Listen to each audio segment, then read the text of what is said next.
નમસ્કાર વિદ્યાર્થી મિત્રો, ધર્મા એકેડેમીમાં હું નીરજ ભંડેરી આપ સૌનું હાર્દિક સ્વાગત કરું છું. ધર્મા એકેડેમીનો આપેલો ઇન્ટ્રોડક્શન લેક્ચર છે, જેમાં ધર્મા એકેડેમી વિદ્યાર્થીઓ એ શું આપશે એની વિવિધ ચર્ચાઓ આપણે કરવાની છે. ધર્મા એકેડેમીનો મેઇન હેતુ છે વિવિધ જીપીએસસી દ્વારા લેવાતી સ્પર્ધાત્મક પરીક્ષાઓનું સંબંધિત વિવિધ વિડીયો મૂકવા.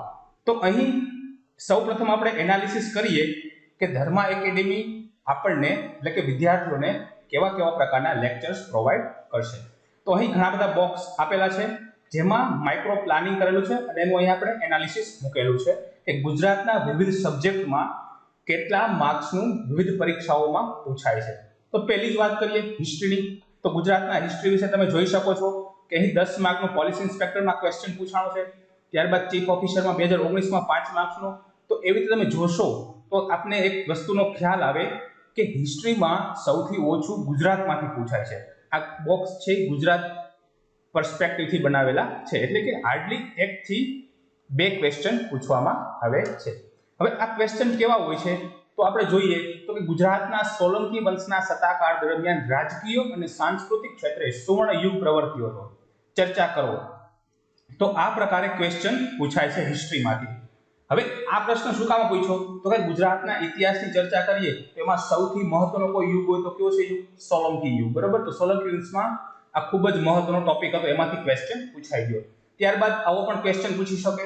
આ આપણે રજવાડાઓનું એકીકરણમાંથી આ ટોપિક્સમાંથી આ ક્વેશ્ચન ઉઠાવેલો છે કે યુનાઇટેડ સ્ટેટ્સ ઓફ કાઠિયાવાડ પર સંક્ષિપ્ત નોંધ લખો, તેમજ ભારતીય સંધિમાં તેના વિલીનીકરણની પ્રક્રિયાઓનું વર્ણન કરો. તો આ જીપીએસસી ક્લાસ 1-2 માં આ પ્રકારે ક્વેશ્ચન પૂછાણો હતો. એટલે કે જે જીપીએસસી નો જે સિલેબસ છે એ સિલેબસમાં જે ટોપિક્સ આપેલા છે આ ટોપિક્સમાંથી ક્વેશ્ચન પૂછવામાં આવે છે. હવે અહીં તમે કલ્ચરની વાત કરીએ તો વિવિધ એક્ઝામોમાં કલ્ચરનું વેઇટેજ સૌથી વધારે છે. તમે જોઈ શકો છો કે 30 થી લઈ અને 40% સુધીના ક્વેશ્ચન અથવા તો માર્ક્સનું પ્રશ્ન પૂછાઈ શકે છે. જેમ કે પોલીસ ઇન્સ્પેક્ટર જે 2018માં લેવાની એક્ઝામ હતી એમાં 45 માર્ક્સનું કલ્ચરમાંથી હતું, ઓનલી ફોર ગુજરાતના કલ્ચરમાંથી. ત્યારબાદ પોલીસ ઇન્સ્પેક્ટર 2020માં 30 માર્ક્સનું હતું, ડીવાયએસઓમાં 18 માર્ક્સનું હતું. ક્લાસ 1-2 માં સૌથી વધુ ગુજરાતના કલ્ચરમાંથી ક્વેશ્ચન પૂછાય છે, 30 માર્ક. ત્યારબાદ 2019માં લેવાયેલી જીપીએસસી ક્લાસ 1-2 માં 35 માર્ક્સ, ચીફ ઓફિસરમાં 25 માર્ક્સ, સ્ટેટ ટેક્સ ઇન્સ્પેક્ટરમાં 22 માર્ક્સ. તો તમે જોઈ શકો છો કે કલ્ચરમાંથી સૌથી વધુ ક્વેશ્ચન પૂછાય છે. એટલા માટે ધર્મા એકેડેમી હિસ્ટ્રી, કલ્ચર, જીઓગ્રાફીના વિવિધ સિરીઝ શરૂ કરવાની છે, જેમાં ગુજરાતના પર્સપેક્ટિવથી પ્રશ્નો બનાવવામાં આવશે અને તમને આપવામાં આવશે. તો હવે એનાલિસિસ કરીએ તો કલ્ચરના કયા ક્વેશ્ચન પૂછાય છે તો કે જોઈએ ગુજરાતમાં હવેલી સ્થાપત્યનું સારું ડેવલપમેન્ટ જોવા મળેલું હતું. તો અહીંથી ક્વેશ્ચન કાઢેલો છે. તો હવેલી સ્થાપત્યનું આપણે અહીંયા જોઈ શકાય છે. ત્યારબાદ સૌથી વધુ નાટક અને રંગભૂમિમાંથી સૌથી વધુ ક્વેશ્ચન પૂછવામાં આવે છે. એટલા માટે પૂછી લીધો ક્વેશ્ચન જીપીએસસી ક્લાસ 1-2 માં કે વ્યવસાયી રંગભૂમિ અને અવેતન રંગભૂમિ વચ્ચેનો ભેદ શું છે. ત્યારબાદ લાસ્ટ એસટીઆઈમાં ક્વેશ્ચન હતો કે ચચી મહેતા અને રણછોડરાય બુદ્ધિરામ દવેનું નાટક ક્ષેત્રે શું પ્રદાન છે તેનું વર્ણન કરો. તો આ પ્રકારે ક્વેશ્ચન પૂછવામાં આવે છે.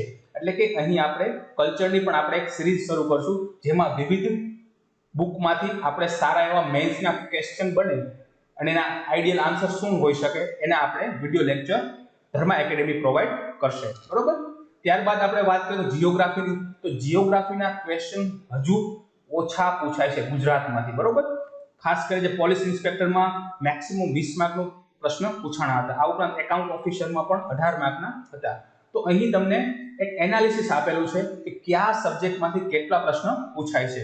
અહીં તમને એક આઈડિયા આવશે કે કયા વિષય ઉપર આપણે સૌથી વધુ ફોકસ કરવું જોઈએ. તો હવે ગુજરાતમાં જીઓગ્રાફીમાંથી કેવા ક્વેશ્ચન હતા તો કે ગુજરાતમાં આવેલા જંગલોના પ્રકારો વર્ણવો, તે પૈકી કોઈ પણ 2 ઉપર નોંધ લખો. આપણને ખબર છે કે મેંગ્રુવ્સ પ્રકારના જંગલ આવેલા છે.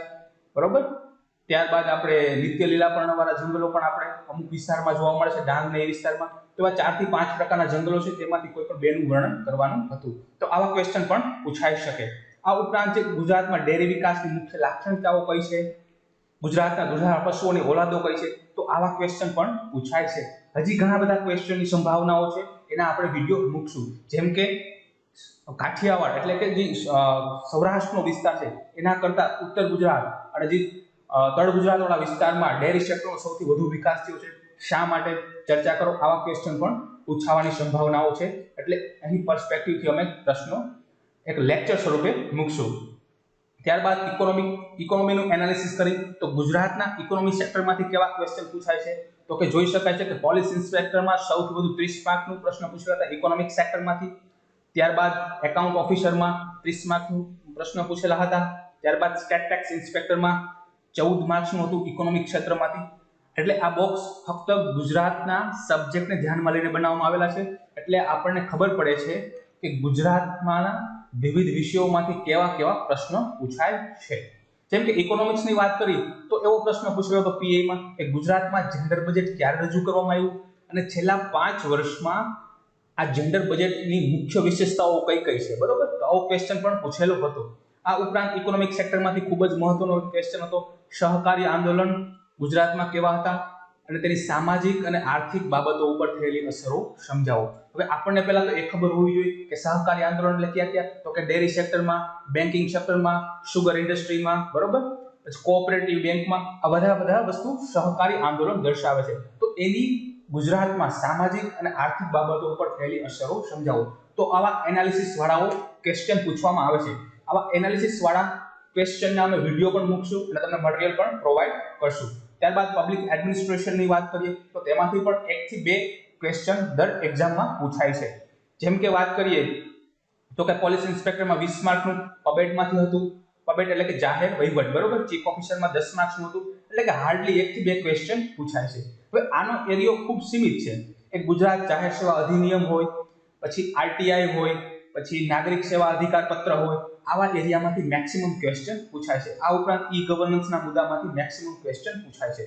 તો એ એરિયા પણ અમે આ ચેનલ દ્વારા પ્રોવાઈડ કરાવીશું, બરોબર. તો અહીં એક ક્વેશ્ચન છે પીએમાં 2018માં પૂછાણો હતો કે ગુજરાત જાહેર સેવા અંગેનો નાગરિકોનો અધિકાર અધિનિયમ 2013ની અગત્યની જોગવાઈઓ જણાવો.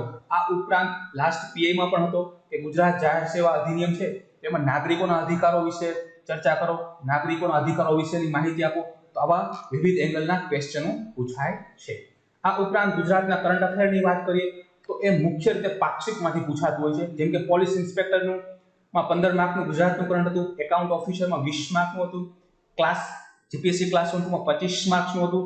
તો કરંટનું મહત્વ પણ વધારે જીપીએસસી એક્ઝામ દ્વારા પૂછવામાં આવે છે. તો અહીં તમને એક આખો ચાર્ટ આપેલો છે હિસ્ટ્રી, કલ્ચર, જીઓગ્રાફી, ઇકોનોમિક્સ, પબેટ ને કરંટ, જેમાં ગુજરાતના કયા એરિયામાંથી કેટલા પ્રશ્નો પૂછાય છે. આ મુદ્દાને ધ્યાનમાં લઈ અને અમારી YouTube ચેનલ જે ધર્મા એકેડેમી છે તે વિડિયો બનાવશે અને વિડિયોની સિરીઝ શરૂ કરશે કે હિસ્ટ્રીની એક સિરીઝ, કલ્ચરની સિરીઝ, જીઓગ્રાફીની સિરીઝ, પબેટની કરંટની સિરીઝ, જેથી તમને કોઈ પણ પ્રકારની ચિંતા રહેશે નહીં. તમારે હવે નવી બુકો ખોખરવાની જરૂર નથી. એ બધી ચિંતાઓ અમારી ઉપર સોંપી દો. તો હવે ગુજરાતનું કરંટ ક્યાંથી પૂછાય તો કે પાક્ષિકમાંથી પૂછાય છે. આપણને ખબર છે તાજેતરમાં હેરિટેજ ટુરિઝમ પોલિસી આવી તો આપણા માટે આ મહત્વનો ટોપિક થઈ ગયો, બરોબર. આ ઉપરાંત તાજેતરમાં ગુજરાત ઔદ્યોગિક નીતિ આવી તો એમાંથી પણ ક્વેશ્ચન પૂછી શકે. હવે એવું નથી કે આ ક્વેશ્ચન માત્ર મેન્સમાં જ પૂછે છે.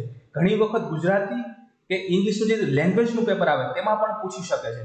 જેમ કે આપણે વાત કરીએ તો કે ગુજરાત જીપીએસસી ક્લાસ 1 2 ની જે 2019ની એક્ઝામ હતી એમાં બિન ખેતીને ઓનલાઈન પ્રક્રિયા કરી ગુજરાતમાં, બરોબર. તેના ઉપર પ્રેસ રિલીઝ પૂછેલી હતી. હવે એ વસ્તુ પાક્ષિકમાં હતું અને પાક્ષિકમાં જ વધુ ડિટેલમાં માહિતી હોય છે. તો પાક્ષિકના પણ અમે વિડિયો આપવાના છીએ. આ ઉપરાંત મહત્વનો ટોપિક છે લોક પ્રશાસન અને બીજું છે લોક સેવામાં નીતિશાસ્ત્ર.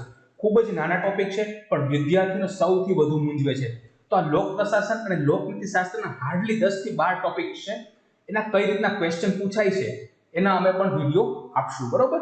હવે આપને ખબર છે કે લોક પ્રશાસનમાં કેવા મુદ્દા છે તો કે e governance, RTI, citizen charter act, બરોબર, પબ્લિક સર્વિસ એક્ટ, આમાંથી સૌથી વધુ ક્વેશ્ચન પૂછાય છે. એવી રીતે લોકસેવામાં તમે જુઓ તો ઇમોશનલ ઇન્ટેલિજન્સમાંથી ક્વેશ્ચન પૂછાય છે, બરોબર. એટીટ્યુડમાંથી ક્વેશ્ચન પૂછાય છે. એટીટ્યુડના પણ ક્વેશ્ચન આવે છે, બરોબર. આ ઉપરાંત એકાઉન્ટેબિલિટી અને રિસ્પોન્સિબિલિટી વચ્ચે તફાવત શું, આવા ક્વેશ્ચન પણ ઘણી વખત પૂછી નાખે છે. નીતિશાસ્ત્ર અને કાયદામાં તફાવત શું, આવા આપણે એનાલિસિસ કરશું અને નીતિશાસ્ત્રને ખૂબ જ સરળ રીતે આપણે અભ્યાસ કરાવશું. તો આ ચેનલની ખાસ વિશેષતા રહેશે. આ ઉપરાંત વિજ્ઞાન અને ટેકનોલોજીની ચર્ચા કરીએ તો છેલ્લા 2-3 વર્ષથી ઈસરો ઉપર સૌથી મેક્સિમમ ક્વેશ્ચન પૂછાણા હતા, પણ હવે ટ્રેન્ડ બદલી રહ્યો છે. આઈપીઆર ઉપર મેક્સિમમ ક્વેશ્ચન પૂછાય છે. આ ઉપરાંત તાજેતરમાં બ્રહ્મોસ મિસાઇલ ઉપર એક ક્વેશ્ચન પૂછાઈ ગયો. આ ઉપરાંત પીએમાં પિનાકા મિસાઇલ વિશે પ્રશ્ન પૂછાઈ ગયો. તો હવે DRDO ઉપર પણ ફોકસ થઈ રહ્યું છે. તો ભવિષ્યમાં એવું બને કે S-400 S-400 આ જે 400 વાળો પણ મિસાઇલ સિસ્ટમ છે રશિયાની, એના ઉપર પણ ક્વેશ્ચન પૂછાઈ શકે, બરોબર. INS અરિહંત ઉપર પણ ક્વેશ્ચન પૂછાઈ શકે, બરોબર. પછી અત્યારે હાઇપરસોનિક ટેકનોલોજી ડેવલપ કરેલી છે. કઈ ટેકનોલોજી? હાઇપરસોનિક ડેમોન્સ્ટ્રેશન ટેકનોલોજીમાં આપણે સફળતા મળેલી છે. તો ભવિષ્યમાં આવા પણ ક્વેશ્ચન આવી શકે. તો વિજ્ઞાન ટેકનોલોજીના આ પ્રકારના પર્સપેક્ટિવથી આપણે અભ્યાસ કરીશું. હવે વર્તમાન પ્રવાહના મહત્વપૂર્ણ મુદ્દાઓ છે એનું પણ વિશ્લેષણ કરશું. એના માટે પણ અમે રેગ્યુલર ડેઈલી બેઝિસ ઉપર એક વિડિયો મૂકશું.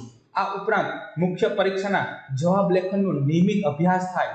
વિદ્યાર્થીઓને સૌથી વધુ તકલીફ પડતી હોય તો આન્સર રાઇટિંગમાં તકલીફ પડશે. હવે તમારે આ વસ્તુની ચિંતા કરવાની જરૂર નથી. ધર્મા એકેડેમી એક ટેલિગ્રામ ચેનલ પણ બનાવેલી છે. આ ટેલિગ્રામ ચેનલની લિંક ડિસ્ક્રિપ્શન બોક્સમાં આપેલી છે, જેમાં તમે નિયમિત રીતે આન્સર રાઇટિંગના પ્રેક્ટિસ કરી શકશો. અમે નિયમિત રીતે સારો ક્વેશ્ચન મૂકશું અને એનો આઈડિયલ જવાબ પણ મૂકશું. તો આ અમારી વિશેષતા રહેશે.